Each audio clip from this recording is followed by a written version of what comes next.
basically, the most amazing thing about springtime is that everything comes to life. This is spring cabbage, which is just so fresh, so vibrant, so easy to cook. Just take the sort of middle bits out because they're very hard and quite difficult to chew. In here, a very rich tomato sauce that has been made from 3 different kinds of tomatoes cooked down with garlic and herbs.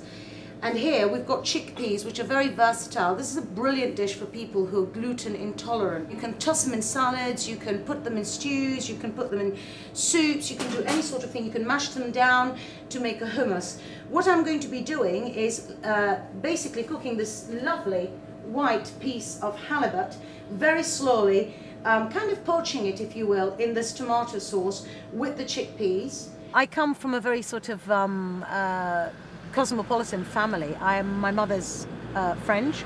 My father was half English, half Lebanese. I was born in Senegal in West Africa, brought up in the Gambia in West Africa, went to boarding school in the south of England in Hertfordshire, and then went back home to Africa to take over the family businesses, and I opened my first restaurant literally at the age of 21. And I've been cooking ever since. I'm completely self-taught. It's been from cooking in lots of different places with different people that I know, and really it's all about my love of, you know, food, which you can see, and produce. Over on this side, I'm going to put in my spring cabbage. This is something that cooks very quickly, and you have to think about it as if it was a salad garnish. It's something I pretty much use on everything I eat or prepare during springtime. So take it as a big handful, throw it in the water, give it a good stir around, and just literally stand and watch it. You can't leave that. You don't want that to overcook. You want to get that crunch. We're going to leave that for about a minute, and I've got over here, I've got a bowl of very cold water ready. And as soon as I think my cabbage is ready, I'm going to plunge that in that cold water because I want to keep all the colour. I don't want to lose any of it. And that's been what? Merely a minute maybe? So out comes my cabbage right into the water. And now onto my halibut, which is definitely cooked, I can see. So I'm going to just throw in my chickpeas. And literally give that a minute on there, and I'll serve that up. This smells absolutely gorgeous. I mean, all I'm going to do now is taste some seasoning. And that's absolutely spot on. You've got a little bit of spicy piquantiness, a little bit of sweetness, a little bit of tartness from the tomatoes.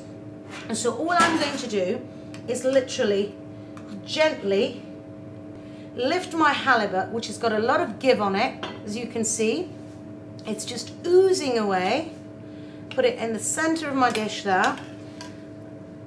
The chickpeas around it.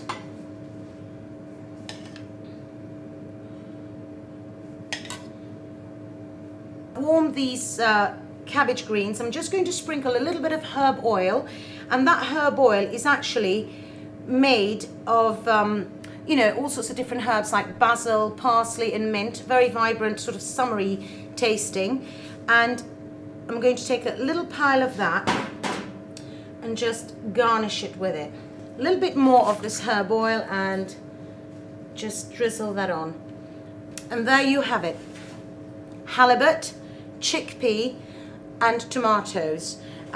Very nice on a sort of little nippy spring evening, very easy to make and extremely, extremely healthy. Everything that I cook is as local as can be, as local as possible. Dairy from the local farm, cheese, all my cheeses are within a 20-mile radius from both my restaurants. The beef and the sheep graze right on our doorstep. Some fantastic duck and corn-fed chicken from Goosener, which is only about 20 miles from here. The fish, we've got Fleetwood round the corner, we've got Whitby. It's all local, it's all brilliant. I mean, the food up here is just stunning. It's a joy to work with, yeah, very nice.